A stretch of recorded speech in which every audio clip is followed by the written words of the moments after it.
Okay, so I'm one of the founders of LiveCA. We're the largest online CPA firm in Canada. We've got about, here's some stats, about 65 people across Canada. We're the first CPA firm that was licensed to have CPA students as far as the training is concerned. There's a bunch of other stats there, but I guess as Alex mentioned, I live in Buenos Aires. I spent 2 years in Colombia, a couple years in Tel Aviv, and it's fun. So in terms of sort of the remote concept, I think one of the hardest things at the beginning, it's, a lot of people that are digital nomads or like that term are freelancers, but to actually build a company remotely is really hard. And so one of the things that the first sort of roadblock that we encountered when we were doing this is how do you actually hire? And a quick story is, so I had my business partner, he was in Halifax, how we met is another story. But when we decided to hire our first employee, we thought, okay, what's impossible to hire remotely? So our first job ad was, we're looking for a bookkeeper, and in order to see if you're the right bookkeeper, you have to come to Chad's basement, and he lives in a suburb outside Halifax, and you have to be there for 5 days. So this is probably something you read in the news, maybe something in a Craigslist ad. It's definitely not how you get to sort of a good reputation as a CPA firm. So that's how we thought we would hire. And as far as offboarding or letting people go, or everyone hates the word fire, we showed up in my mom's van and we took the computer equipment of that particular employee and we drove away. So there's a lot of stuff that we learned along the way about this sort of hiring and firing process. And now we actually have quite a refined process, and I'll walk that through with you guys. So our hiring process is job ad, the application, the one-way video, so video interview, and then the trial work days, and that's my favorite part. So the actual job ad, probably the same as what you guys do. Either you put something up on Indeed or you speak for 10 seconds at TechTO, hashtag, and you can use one of this. So what we do is we use Recruiter Box, that's our ATS, and that's what we use to actually put out the ad, and we put it on Indeed or any other sort of job site. If we get when we get the sort of applicants, we ask them to fill out 2 questions. So one of the things that we value very highly in remote work is communication, because you're communicating with Slack, you don't have that in-person style. So we rely on the writing skills. So we ask somebody to fill in 2 questions, and it's, why does the role sound appealing to you? And also, if you didn't have to work a day in your life, what would you do? And really what we're looking for is the writing style, and we've had some pretty hilarious answers. You can find me after for some of those. After we get past the actual application side, it's the one-way video. We use Curated, also a Toronto tech company, and we ask a candidate 3 different questions, a minute each. And this is sort of be able to see, okay, you've done your written communication, but what do you like in front of an actual camera? Because this is what we do all day. We then take that Kira Talent video, and we goes to our hiring committee or our HR manager, and she selects the candidates that she wants to speak to, and then we send them a Zoom link, and then we actually do an interview over Zoom. And depending on the position, there might be 1, 2, or 3 different interviews with different people in the company. The last part, and this I think actually changed our whole company in terms of what we do, is the trial work days. So we actually, you go through the interview process and you can kind of get an idea of what a person, how they're going to actually act in the job, but you want to actually see them working, and what is it, how do they actually work in a remote environment? And that's the concept of the trial work days. We pay them because no one wants to take a vacation to do accounting, although I heard some pretty excited people about accounting earlier.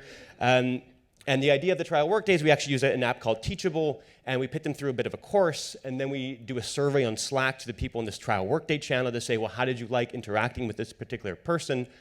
So we really rely not just on the hiring committee or the 3 people that did the interviews, but actually a whole bunch of people in the team and their interactions with that particular person. And then the last piece of this whole hiring process, so once you've hired the person, that's all well and good, but you need to have an onboarding process. And again, we use Teachable, we have an onboarding course, we have a week of training, we have a buddy system.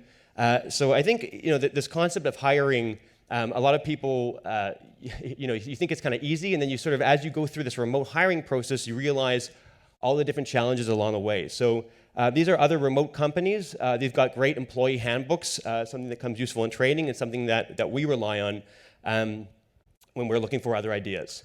So in short, remote is cool, hiring is hard, but if you're authentic and you try hard and you keep iterating, you should find the right people.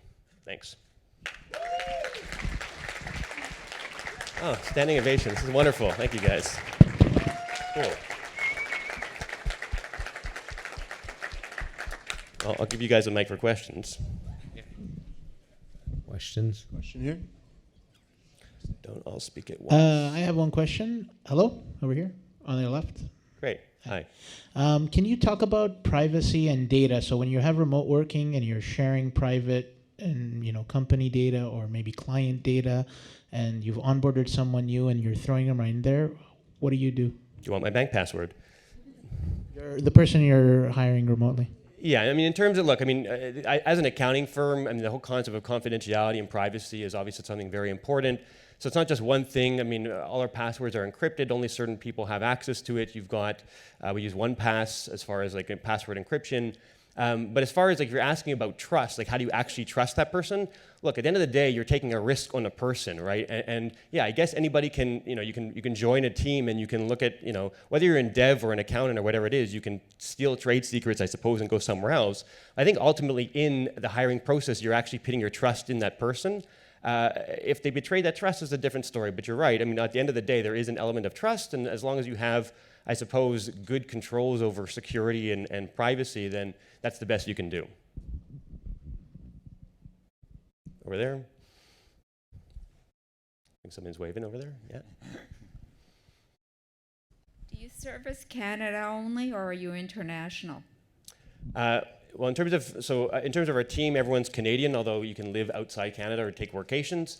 As far as the customers are concerned, they have to be Canadian focused, which means that a customer that is either headquartered in Canada and it spreads to US or UK, those are companies we work with. So a lot of the tech companies that have grown, we work with them as our accountants. If there's a US company that's open to Canadian operations, we work with them as well. But we don't work with exclusively US or UK or international companies of that sort. Last question. Hi there. I also run a remote team, so I know the challenges that you face. One question I'd like to ask you is, how do you keep your culture, knowing that your team doesn't come into the office, and how do you try to keep that culture, I guess, across the team, across Canada? A simple question. That is a great question. It's a money question. It's really hard. So culture, I could probably do another 5 minutes about culture, but I think you have to be very, I want to say intentional about culture.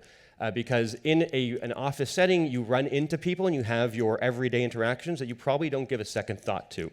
In a remote environment, I mean, I was just, the other day, somebody mentioned, oh, you should really message this person. And I opened the direct message history in Slack, and I see that I haven't met this person, right? And so in the remote environment, you really have to have a lot of things that generate interactions between people.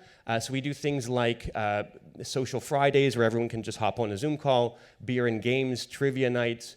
I have a Dungeons and Dragons channel in Slack, and we also do physical meetups.